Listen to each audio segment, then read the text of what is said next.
अपने हौसले मुजतमा कर लें और दिलों को मजबूत करते हुए इस तल्ख हकीकत को समझने की कोशिश करें जो कि आज हम आपके सामने रखने की कोशिश करने वाले हैं।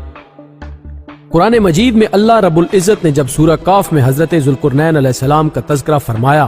तो वो उस कौम की निस्बत से था जो इस दुनिया के आखिरी अदवार में फसाद फिल अर्ज का बायस होंगे। हमारी मुराद है याजूज व माजूज से जो दुनिया में पाई जाने वाली करीब करीब हर बुराई अपने साथ लिए होंगे। मुतअद्दिद उलमा के नजदीक हजरत नूह अलैहिस्सलाम के साहबजादे हजरत याफस बिन नूह जिनके 17 बेटे थे में से 2 का नाम याजूज और माजूज था और उनकी औलाद से पैदा होने वाली कौम को याजूज व माजूज कहा जाता है, जिनके बारे में कुंजुल ईमान के कुरानी तर्जमे के मुताबिक अल्लाह रब्बुल इज़्ज़त का इरशाद है, यहां तक कि जब वो यानी ज़ुल्कुरनैन 2 पहाड़ों के नजदीक पहुंचा तो वहां एक ऐसी कौम को पाया जो कोई बात समझते मालूम ना होते। उन्होंने आपसे अर्ज किया कि ए ज़ुल्कुरनैन, याजूज व माजूज जमीन में फसाद बर्पा करते हैं, तो क्या हम आपके लिए कुछ खर्च का बंदोबस्त कर दें और आप हमारे और उनके दरमियान एक दीवार तामीर कर दें जो कि आपने लोहे और पिघले हुए तांबे से तामीर कर दी, जिसके बारे में मुतअद्दिद और मुत्तफिका रिवायात व अहादीस गवाही देती हैं कि उस दिन से लेकर आज तक याजूज व माजूज उस दीवार को तोड़ने की कोशिश में मसरूफ है। हर रोज शाम तक जब वो उसको कमजोर कर लेते हैं तो उनका सरदार कहता है कि बस बाकी काम कल करेंगे, लेकिन अगले दिन वो दीवार उन्हें फिर साबका हालत में ही मिलती है। दोस्तों, नबी करीम सल्लल्लाहु अलैहि वसल्लम की एक हदीस के मफहूम के मुताबिक कि मैं देख रहा हूं कि याजूज व माजूज की दीवार में एक छोटा सा सुराख हो चुका है।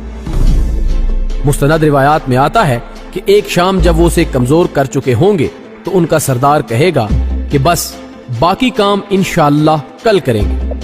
ये अल्फाज न सिर्फ बगैर किसी इरादे के उसकी जुबान पर आएंगे बल्कि वो उनके मानी तक से न आशना होगा, लेकिन अगले रोज वो दीवार उन्हें उसी सूरत मिलेगी जिस हालत में वो गुज़श्ता शाम उसे छोड़ कर गए थे, और फिर अगले दिन वो दीवार तोड़ दी जाएगी और याजूज व माजूज आजाद होकर दुनिया में एक ऐसा फितना बर्पा करेंगे जिसके मुकाबले की ताकत दुनिया में किसी के पास नहीं होगी। मुहक्किकीन के मुताबिक वो दीवार शायद आज़रबाईजान और आर्मीनिया की सरहद के करीब कहीं कोयकाफ में वाक़े थी। अगरचे उसी इलाके में एक और दीवार जिसकी लंबाई 26 मील और ऊंचाई 200 फुट तक है के आसार मिलते हैं, लेकिन ये वो दीवार हरगिज नहीं जो कि हजरत ज़ुल्कुरनैन अलैहिस्सलाम ने 2 पहाड़ों के दरमियान तामीर की थी। नाज़रीन मोहतरम, याजूज व माजूज के खरूज के बारे में दस्तयाब मुस्तनद रिवायात के मुताबिक उनका ज़माना खरूज दजाल के बाद का बनता है। एक रिवायत के मुताबिक जब ये आजाद होंगे तो बहरे तिब्रिया का पानी यूं पिएंगे कि जब उनका आखिरी गिरोह वहां से गुजरेगा तो कहेगा कि यहाँ कभी पानी हुआ करता था।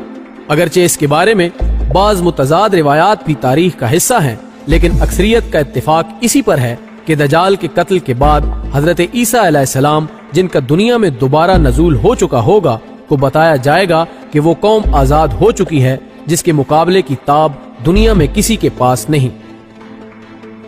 नाज़रीन, आपको शायद ये जानकर हैरत हो कि इस कौम के खरूज के साथ ही दुनिया की एक बहुत बड़ी अक्सरियत यानी 1000 में से 999 आदमी उनके शर से डरते हुए उस कौम के साथी बन जाएंगे और फिर उनकी तादाद करोड़ों या शायद अरबों तक पहुंच जाएगी। जनाब ईसा अलैहिस्सलाम को हिदायत होगी कि आप अपने साथियों समेत कोहे तूर पर चले जाएं। जनाब ईसा अलैहिस्सलाम वहां जाकर अल्लाह से उस शरीर कौम से छुटकारे की दुआ फरमाएंगे और फिर हुक्म खुदावंदी से नुक्फा नामी एक कीड़ा जो कि ऊंट और बकरी की गर्दन में पैदा होता है के जरिए उस कौम को तबाह बर्बाद कर दिया जाएगा। लेकिन उनकी तादाद इस कदर ज्यादा होगी कि जमीन पर तिल धरने की जगह न रहेगी और फिर हुक्म इलाही से ऐसे परिंदे आएंगे जिनके मुंह 2 कोहान की तरह होंगे और देखते ही देखते याजूज व माजूज और उनके साथियों की लाशें उचक कर ले जाएंगे, जबकि उनके हथियार एक तवील अरसे तक अहले दुनिया के लिए ईंधन का काम करेंगे, जिसके बाद मुकम्मल तौर पर जनाब ईसा अलैहिस्सलाम की हुकूमत कायम होगी और एक साले माशरा वजूद में आएगा और इस कदर बरकत होगी कि एक गाय एक कबीले के लिए काफी होगी। नाज़रीन मोहतरम, वक्त और जगह की तंगी के बायस हमने इंतहाई इख्तिसार से काम लेते हुए इस शरीर कौम की हल्की सी झलक آپ کے سامنے پیش کی ہے۔ ہمیں امید ہے کہ ہماری یہ کوشش آپ کو پسند آئے گی۔